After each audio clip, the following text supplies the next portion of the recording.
My father said, "Your sister's family will always come first. You are always last." My mother nodded, as if it were the most natural thing in the world. That sentence rewired something in me. Hi, my name is Leah Moore and I'm 29, and that was the night I stopped being my family's unpaid safety net.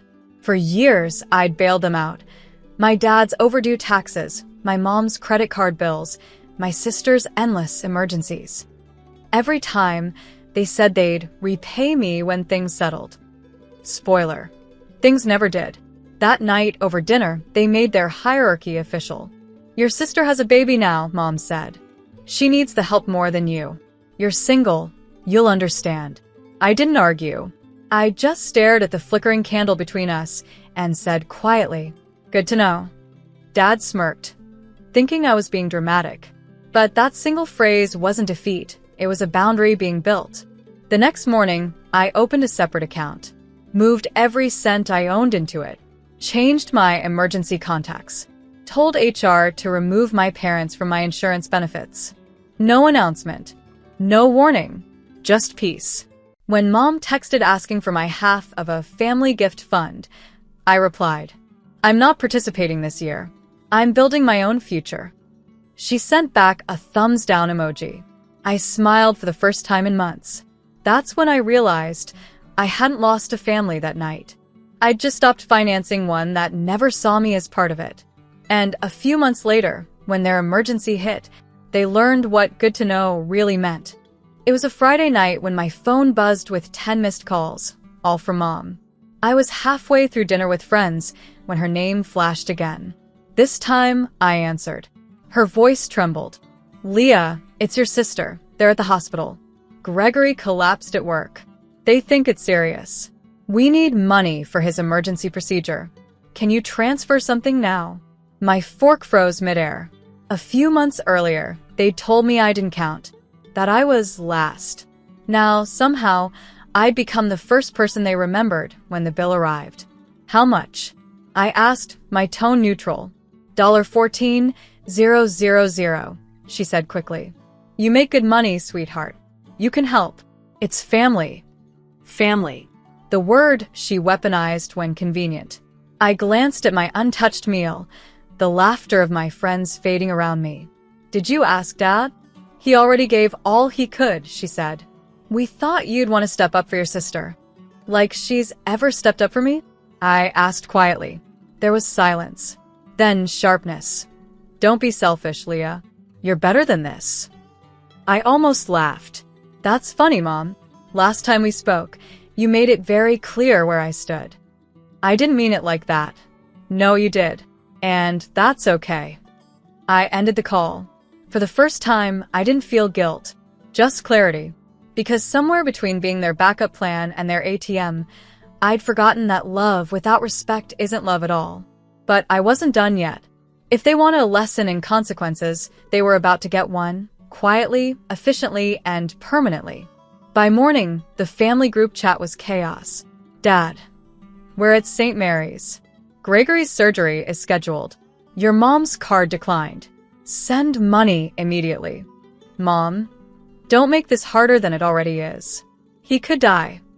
I read every message carefully, each one dripping with guilt and panic, before locking my screen and sipping my coffee in peace. 3 months ago, they told me I was always last. Now, they couldn't function without me. But I had a better idea than revenge. I had documentation. I called the hospital's billing department and asked to confirm the patient's name. The nurse said, "Yes, Gregory Lawson, listed under the financial care of Eleanor and Charles Morin." Perfect. That meant they'd signed the liability forms. I smiled. "No changes are needed," I said. "They're financially responsible for him." Then I hung up. By the afternoon, Mom texted again. "Leah, they're demanding an upfront deposit. They're saying I signed something. What did you do?" I didn't answer. I just forwarded her the message I'd kept for months, her own words. "Your sister's family will always come first. You are always last." And below it I wrote, "I'm just respecting the order you set. No shouting. No drama. Just reflection, delivered in the currency they understood best."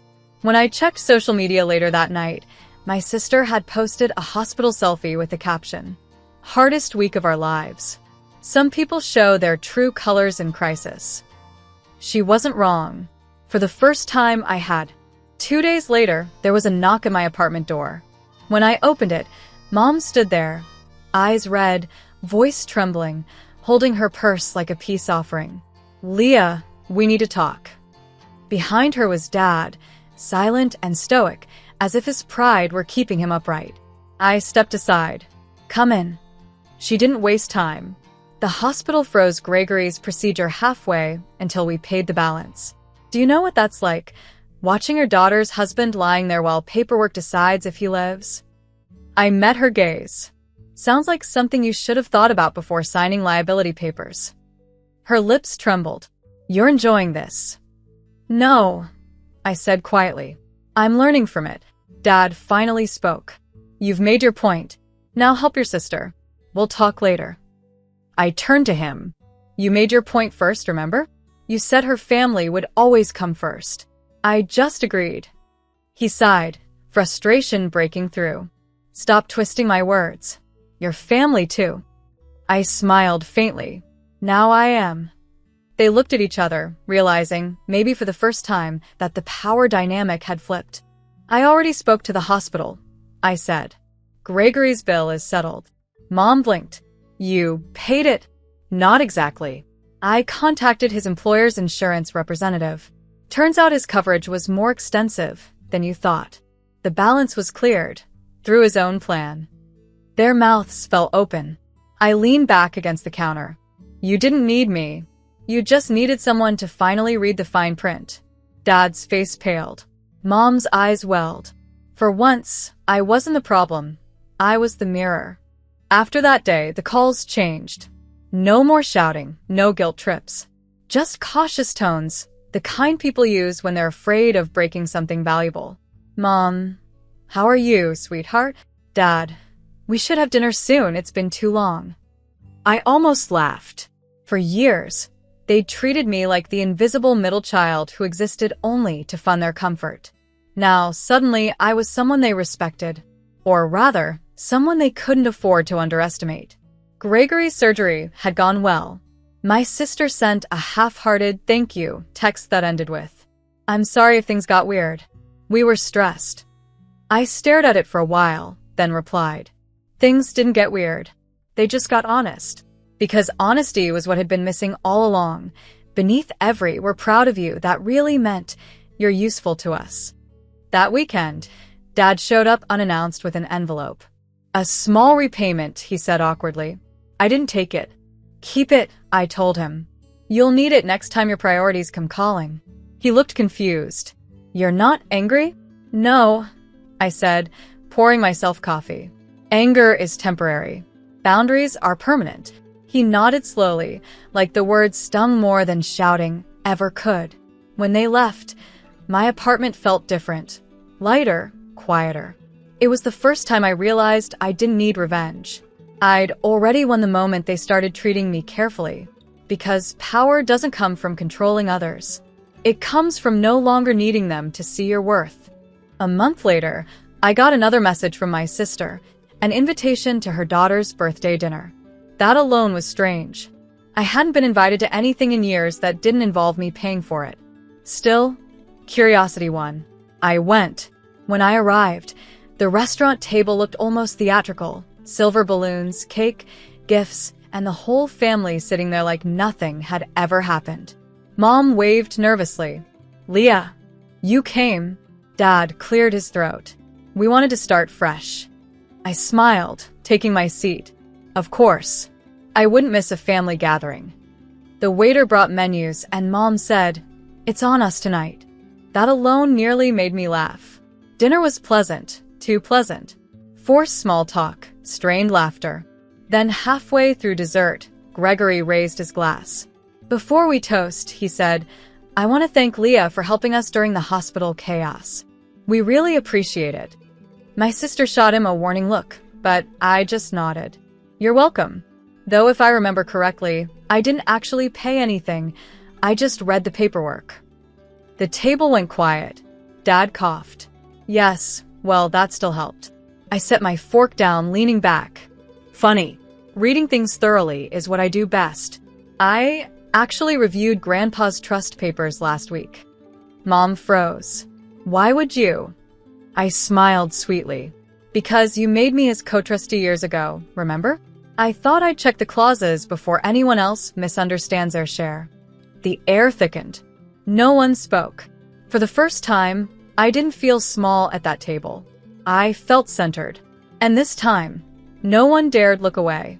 The silence that followed my last words hung heavy. Mom's fork slipped from her hand. Dad cleared his throat, forcing a weak chuckle. You're joking, right? I looked at him, calm and certain.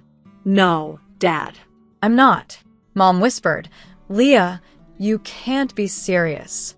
That property, your grandfather meant that for the family. He did. I agreed softly. For the family, not just your favorite branch of it. Across the table, my sister's smile faltered. What are you saying? I'm saying the trust review revealed something interesting. Grandpa never transferred final control to either of you. I hold equal authority over every asset under that fund. Properties, investments, even the shares in the company Dad's been bragging about for years. The air froze. You're bluffing, Dad hissed. I slid a neatly folded paper onto the table, notarized documents with legal seals gleaming under the restaurant's warm light. You can call the attorney if you'd like. His number's on the back. Mom's hand trembled as she reached for the paper. You wouldn't use this against us. I wouldn't have to, I said. You've done enough damage on your own. I'm just protecting what's mine now. My sister stood abruptly, knocking over her glass. This isn't fair. Neither is years of being treated like a mistake, I said quietly. This isn't revenge. It's balance. Dad slumped back, speechless. Mom stared at me like she was seeing a stranger. And maybe she was, because for the first time, I wasn't the family shadow. I was the storm they'd created, finally learning how to strike. A week later, the phone calls began again. Softer this time, almost rehearsed. Mom, Leah, we've been thinking maybe you could help us restructure the trust accounts? Dad, you've got a good head for these things. We could use your insight. I almost laughed. Just months ago, I was the selfish one. Now I was suddenly the smart one. But I didn't feel angry anymore. I felt free. I met with Grandpa's attorney that Friday. He confirmed what I already knew. Every document, every clause was legitimate. I could dissolve, redistribute, or freeze assets with a single signature. He smiled kindly. You've handled this with restraint. Your grandfather would have been proud. Restraint, the very thing my family never showed me. That night, I logged into the shared financial account. Instead of cutting them off, I quietly restructured everything. Every future withdrawal, purchase, or loan request now required my approval. No confrontation. No revenge speech. Just quiet, permanent accountability. The next morning, my phone buzzed. Dad. Card declined at the dealership. Something wrong with the account. Me. Nothing wrong. Just balanced. He didn't reply. I walked out to the balcony, watching the sun rise over the city. The same view I once dreamed of escaping to. Now it was mine. Every choice, every boundary, every dollar. And in the peace that followed, I realized something profound. I hadn't destroyed my family. I'd simply rewritten the hierarchy they built on my silence. Revenge hadn't required rage, just clarity. And clarity, I learned, was the most beautiful payback of all.